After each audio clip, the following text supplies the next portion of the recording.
Hey, worship leader, welcome back to the channel. We have a guest. Well, not really a guest anymore. You've been here several times, Oh, but you're still a guest. You're not a part of Hey, worship leader. You're just friends. So today we're actually going to talk about how we communicate with our teams. And we both have been and are worship leaders right now. We have teams to communicate with. And the reason I want to do this video is because I've received some comments on some recent planning center videos where people say, this is all good and well, and I do all this work, but my team doesn't care, or they don't look at Planning Center, even though I tell them, they just don't do it. And so I'm thinking about the worship leader who has these tools potentially, or is wanting to learn these tools, wanting to get more organized to save time and all the other benefits that go with it, but their team is not on board. How can they get on board? And so you're a worship leader. You have a newer team. I follow you on Instagram. We're friends. We chat. You have a newer team, and I want to ask you specifically, like, how have you begun to communicate with them? Like, what's been your strategy? yeah, a couple things come to mind. Number one, just as a general rule of thumb, is to over communicate. And when people hear that, I think they think it's bad and they think that you're bothering people. But I think oftentimes we think that we're over communicating to our worship team, but we're really not telling them enough. Like it's really hard to over communicate whenever you're a leader and you're trying to give people information and have them do things. Like, first of all, they need to hear things multiple times because they probably weren't listening the first time or didn't understand it. So just keep telling them over and over again, even if you feel like you've repeated it like a million times. I just filmed a video not too long ago about introducing new worship songs, Mm. and one of the ideas from that was basically stop introducing so many new worship songs. But that's because we as worship leaders hear these songs over and over and over again. Like, we practice them a million times before we actually lead them on a Sunday. And then people show up to church on Sunday and most of them aren't even there the first Sunday that you lead the song. So thinking about communication, I feel like as worship leaders, we're in ministry a lot. And so we're thinking about it constantly. And we just assume that the people around us know like what's happening in our heads. And we're like, well, they should know this, whatever it is. They should know the songs for this Sunday because I've been thinking about it for the past 7 days or whatever, and I've been crafting the list, but they haven't been part of the process. So there's like a million different examples like that where we th- we think about these things all the time, but we don't actually tell people, so they don't know if you don't tell them. So just over communicate. I think that's been a strategy that I've been thinking about. Yeah, I think that's actually one of the things I wrote down in my notes was the same thing because specifically when it comes to planning, we're the ones who've been planning. So like the same as singing new songs over and over again, and you feel like your whole church knows it, which I get that sometimes where we'll sing a song that we've done for over a year. Somebody's like, "Oh, I like that new song. What's it called?" And I was like, "Which one?" It's not new at all. Yeah. Yeah, it's the same kind of thing where we've been planning. It's our jobs to think about transitions and songs, but a lot of times our volunteers are coming from work. They're coming from their lives of different things, and they got to transition into worship world, not where we live. And so yeah, even if they heard it twice, if it's like me, I've been a volunteer before too, and I'm like, oh yeah, I mean, I remember that, but I wasn't thinking about it like we are always thinking about it. So when we think, like you said, we think we're over communicating. Yeah, we're really not. So yeah, that's Yes, good. so over communicate. I know for me personally, I'm not like super talkative, even though I talk all the time on YouTube. But in my real life, I'm not like super talkative. I don't go and talk to people all the time. I'm more content just sitting in the background. So for me, like I really have to feel like I'm over communicating and pushing that boundary, like to the point where in my head, if somebody was communicating with me as much as I communicate with the team, like I would probably be a little bit annoyed because I don't want that much human contact in a week. But yeah, so over communicate past what you think is necessary. I think that's the first thing. Yeah, I think that's great. So thinking about systems, we develop systems to communicate well. What systems do you guys have in place? Yeah, well, we just started our team. I just started at a new church for those of you who don't know. Well, I shouldn't say it just started because it's been like 8 months now or something. Yeah. But I guess that maybe that's just starting for some people. But essentially, I was building up my worship team from nothing. When I got there wasn't a worship team at all. Got a list of 12 people, and that whittled its way down to 2 people because of the process that I had in place to build a strong foundation.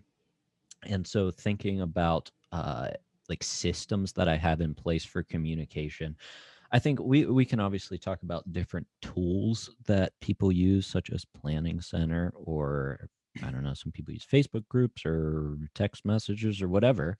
But I think just the general rule of thumb, whatever system you have, you need to be communicating like weekly, at least. I would hope. I feel like I don't know. I've been part of a worship team before where it's just like assumed that you'll show up, and there's that like assumption again and not communicating enough. Like, yes, everybody knows that you have worship rehearsal on Thursday nights or whenever it is at your church. They know, that they got the set list in Planning Center or whatever. But like to actually put communication behind that, which goes back to over communicating, even if you assume that people already know, like don't assume that because they probably don't. So I think just having regular conversation. So for me, what that looks like right now, I've just got 2 people on my worship team.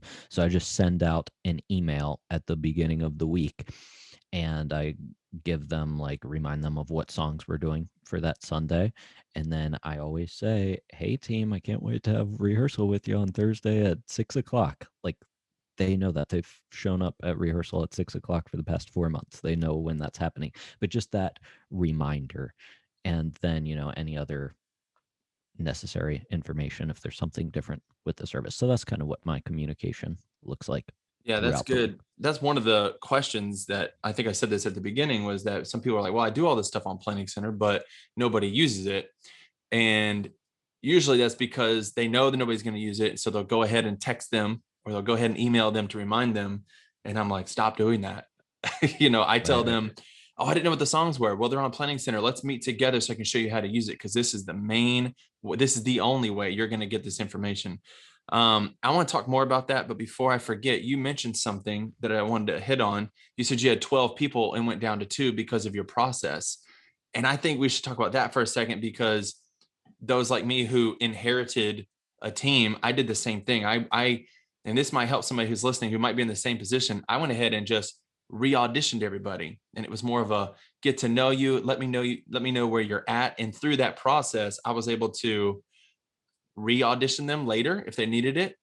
Explained from that moment on, and every audition I've had, I even last week I have more auditions. I go ahead and set the standard like, hey, do you know what Planning Center is? This is what we use. Oh yeah, I've heard of it. Well, just so you know, this is gonna be the only way I communicate to you. So if you want to be on this team, you got to get used to it. So I think you mentioned that process. What was that process like? If you want to go into that, of narrowing down, you said like a firm foundation, a solid foundation of volunteers. Yeah, yeah. Well, if you want to check out on my YouTube channel, I put out a whole series on how to build a worship team. So just search leading worship well, how to build a worship team. You'll find it's like a 3 or 4 part series on that where I take you through the complete process that I used. But just to sum it up, essentially, people will tell me that they're interested either because I've asked them personally, usually because I've asked them personally, or they saw an announcement, which isn't the best way to get people on your worship team. But Right. once somebody shows interest, I don't just say, okay, show up on Sunday morning and you're going to sing with us, or even show up at rehearsal and you're going to play with the band. I say, okay, well, here are the steps that we're going to have, or here are the steps that you need to take to join the team. And the first thing that they do is just fill out a little application. Um, that just gets like general information about them, their name, their number, their email, um, just like their testimony. And in that application, I lay out the guidelines for my worship team. So that's like, this is important. That's the first time of setting the expectations and communicating expectations. So, for example, if you want to communicate expectations about communication, then you need to do that like over and over again. So here's the first step in the application. They read through the application and they get the expectations for communication along with all of the other stuff we believe as a worship team. And then from there, I'll review that application and pretty much, I mean, unless they write something crazy on that, then they'll move forward to the next process where I'll send them a couple songs that they should learn how to play, and then I'll get together with them one on one and we'll play through the songs together. That way I can get a sense of how they are musically. And then from there, I'll, like, during that same gathering time, I'll just talk to them about their application that they filled out and ask them about their testimony. And if they served somewhere else in church before, I'll ask them about that and just get to know them a little bit better. And then from there, I say, okay, I don't make the decision right away, but I say, okay, I'll follow up with an email like next week and let you know what's going to happen next. And then I'll let them sweat for a little bit right now. and Right. and then I'll send them an email and, tell them a yes or a no. Um, Yeah. and here's what I found though, because a lot of people struggle with saying no. And I said that I had 12 people lined up to be on the worship team at the beginning and whittled it down to 2. I didn't do that. I didn't say to 10 people, no, you can't be on the worship team. Mm, I just set the expectations. I don't even want to say high. I just want to say where they should be. And then people will self-select. If mm. if you hand them the handout that has all of your guidelines on it and they're like, oh my gosh, I can't do this, then they'll probably realize that, I would hope. Like, Yeah. I can't commit to a rehearsal every week during the week before I lead on Sunday, or I can't, for my team, memorize our music or whatever it is. Like, if you set expectations up front and communicate them well, then you don't have to say no as much. So, Yeah. and then after that, they come to some rehearsals and play with our team for a while and then eventually get implemented in on Sunday morning. Yeah, we have a very similar onboarding process, and I feel like this is turning into how to run good auditions. But I think it's important because for people who want to communicate well with their team isn't communicating. It has to start at the beginning. And so whether you need to just do a hard reset and re-audition everybody like I did, I mean, they could even say, I heard something and I've been failing in this area. We're going to do a hard reset. You don't even have to be new. I would just say, if you're struggling, just do a hard reset. Talk with your pastor, get support, and say, we're going to reset, re-audition everybody. And it can be tough. And I'm the same way. I'm thinking I need to do an audition video again. It's been a while because I've updated the way I've done it, but there's something I really want to say. My brain's going everywhere now. Yeah. Um, the next thought I do want to move on to though is that not only have I heard worship leaders say that their team isn't paying attention to planning center or whatever they've had, I've also heard a lot of worship team members say that their worship leaders aren't giving them what they need. And Mm. so whether you're on a team and you need to start paying attention to planning center more, or you're a leader who wants more out of your team but you're not giving them what they need, then that's on you. And so it's big for us as worship leaders to resource our team well, to set the expectation but then follow through on that expectation. And I feel like if we do that, that's part of that over communicating. We're getting everything they need. We're building trust because we're sharing the why behind certain things. And then when we mess up, because we all mess up, we forget something, chord charts wrong, or we forgot to upload something, then they're a lot less likely to throw you under the bus and they want to work with you because they're on your team. Um, so do you have any insight to that for worship leaders who are not good at being detail oriented, which I think happens a lot? Yeah, I think the first step, I guess, is if you're struggling with that, is to ask your worship team, like, what do they need? I Mm, think different worship teams need different things, or even different people on the worship team need different things to prepare. Like, some people, like, honestly, I would probably be fine without getting like the chord charts uh, before, I don't know, like super far in advance, because I've just been playing for a while, so I can just pick up whatever. But there's some people who are newer to leading worship and like they need the chord charts a couple weeks out so that they can practice it and actually learn it. So just figure out what your worship team needs from you and then actually commit to getting it to them. Like, I'm pretty sure it's in my guidelines, like what I'm going to give people before they lead on a Sunday. I'll say, like, I'll send out the songs whenever I guess it's like 2 weeks before or whatever. And like, you'll know the set list that we're going to be leading on whatever Sunday you're leading. So just commit to it, like in writing. The expectations that you hand people in the application process isn't just for them, it's for you Mm. too, because if you're going to take the time to write all of this out, then that means that you have a system in place, and then you have to live up to your own expectations. Right. And a lot of people, they have trouble doing that. For me, the minimum I try to give people is like an MP3. That's what I try to tell people, worship leaders. Get your volunteers an MP3 in the key that you're going to do it. And Planning Center does that for you. If you don't know how, there's videos I'll link down below. And then get them an accurate as possible chord chart. And some people, I've gotten to where I just didn't have time to do chord charts. It's like, oh, I hate making chord charts. So I would just go buy them. And then still somebody'd be like, oh, there's a chord wrong on there. I'm like, what did I spend that money for? You know? Yeah, I like making chord charts, but Do you you're a really? better man than I. That's a lot of that's some good resources for your team. I think the one thing that's helped me is that I've made all of these guitar covers. Mm. And basically, I just go through like the top 100 worship songs to figure out what guitar covers I'm going to make, so that I'm doing like songs that people actually want to learn. And so, like, we're doing a night of worship at my church this Sunday, and I've got like my brother's playing with me who doesn't go to my church. And I was able to just send him like all 10 songs that we're leading, like of just me playing them because I've created these covers. But yes, Yeah, it's that's awesome. helpful. Yeah, it's helpful whenever you give people what they need. Yeah. A Yeah. recording, a chord chart. You decide what makes sense in your team. You know your team best.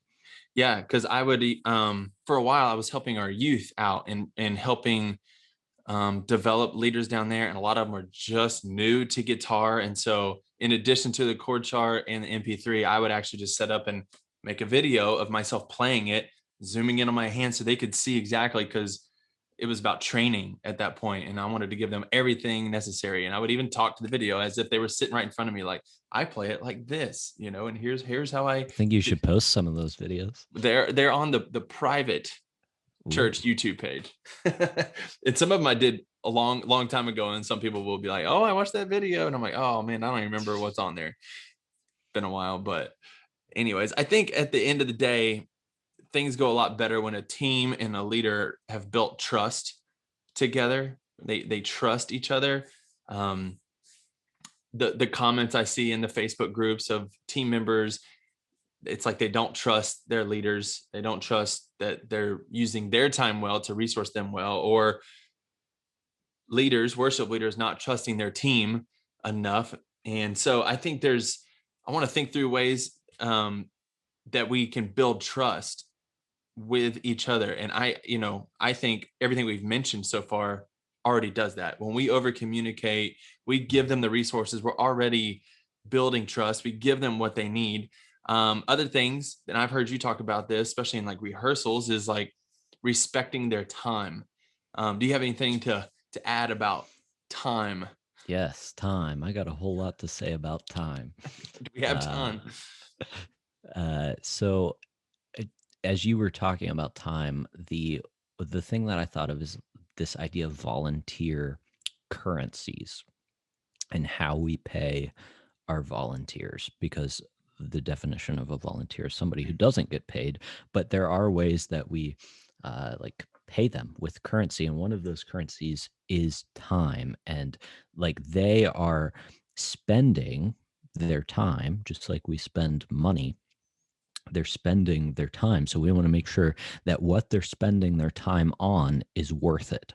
And we are, first of all, uh, like letting them know the cost up front. Like, imagine if you went to buy something and you didn't know what it actually cost, you probably wouldn't buy it. So if you don't have people joining your worship team, it might be because you haven't been upfront about like what the cost of joining the worship team is. And somebody comes up to you and asks if they can join the worship team, and you're just like, you don't really know what they need to do. So have a plan in place, and then you can say, well, it's going to involve a midweek rehearsal, which will go from 6 o'clock to 8 o'clock or whatever time you want to have it go to. And then on Sunday morning, we're going to show up before the service and do a run through or a sound check or whatever. And then you're going to lead on Sunday. And like, there's your cost. Like, this is what it costs. This is whenever you spend your currency of time as a volunteer, this is what it's going to cost. And so let them know the cost, but then you have to make sure that it's worth it as well. So don't waste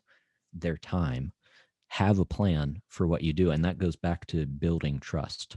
Like, if you show up to worship rehearsal and you have a plan in place, which, by the way, I put together a worship rehearsal blueprint, which is like a plan for your worship rehearsals. If you want that, maybe Jimmy can link it down below. If not, you can find it somewhere on my channel, I'm sure. Yeah. But just like saying, at our worship rehearsals, we're going to start with prayer and devotional, and then we're going to go into the music, and then we're going to pray again at the end. And then if there's anything else you want to have in there, like, just have a plan so people don't feel like you're wasting their time. There's nothing worse than your time being wasted. That's for sure. I love that analogy of the currency of the cost, and what they're spending their time on, because volunteers they're volunteering for a reason, and they're usually happy to do it. But when burnout happens is when they don't feel like it's worth the cost anymore. And that's got a lot to do with our leadership and how we lead them. And keeping another thing I think about often is just the difference between a thermometer and a thermostat. I've heard that word picture growing up, is like, as leaders, we are the thermostat. We are one that set the tone, set the temperature of the team. And you can tell how your team's responding because they're like the thermometer. They're the ones that tell you. You may think you're doing a great job, but if your team is not doing well in whatever area, maybe it's this kind of area, then it usually points back to you as a leader. And so, yeah, I think that we have to be able to respect their time. That's big on mine. I'm always wanting to make sure people know, because that's the biggest thing for me. I've been in groups where rehearsals were hours long and they could have been half as short just because of all the fluff. And so much so that this year I've actually slowed down a little bit. I used to be too rigid about it. I'd be like, let's get in, get out, go home, have fun, bye. And this year I decided to relax a little bit, linger with the team, but it's still the currency of, I think it's still valuable. And everybody is responding, like they appreciate that that time, and we still get out on time. And so I never feel. Yeah. And it sounds like you did it intentionally too. It's not like you show up and you're like, oh, I have no idea what I'm doing, so we're just going to sit here and talk about sports or something. That's right. I actually started with your devotional, the eight week. Yeah. We're all worship leaders. We are all worship leaders. Yeah. The 8-week thing. And what was unique about it is I have a different team every week for like, I basically have around 3 teams, but they're not all on one team. So everybody was mix and matching. And so, yeah, I had a plan. And I remember saying, like, for all 8 weeks of that devotion, I just reminded them why we were doing rehearsals this way. And even said, I don't remember how many times y'all have been to rehearsal already this year, but I'm just going to keep saying it. I just want you to know I value you. I want to get to know you a little more. I want us to be able to lead worship. And I want something I've been on my mind is like worshiping and challenging challenging myself to actually worship through rehearsals. We have stuff to get done. We're going to think through transitions and all that, but I don't want to separate that from actually worshiping through the lyrics that we're singing that night. And I think that's been a huge deal for me because I didn't used to do that. And it was just, I hate the fact that sometimes as worship leaders, we listen to these songs so much that we can almost separate our worship from the song itself. And I think I've even heard you say, different people say, personally worshiping through the set list, but then challenging the worship team to worship together and start your rehearsal that way. Man, it's been good. I feel like you watch all my videos and just absorb everything. Yes, that's got to be it. I think that, yeah, it's just, there's a lot of value in what we have said already. If people would just put that to practice, I think things would start heading in the right direction. The temperature would start going up or down or wherever. Yeah, it's really hard to worship through the set list at rehearsal if you're not prepared to. Like if you're worried about if you're worried about what chord comes next. So I think that's a good way to frame getting your worship team to prepare. Like, I think most people try to attack that problem by saying, like, you just need to show up and you need to be prepared. But, like, why do we want them to be prepared for rehearsal? We already talked about one of them, which is time, right? Like, if you show up and you're not prepared, then you're wasting people's time. And then other people don't feel like their time spent is worth it because they had to sit there and listen to you try to figure out how to play an A minor chord or something the whole night.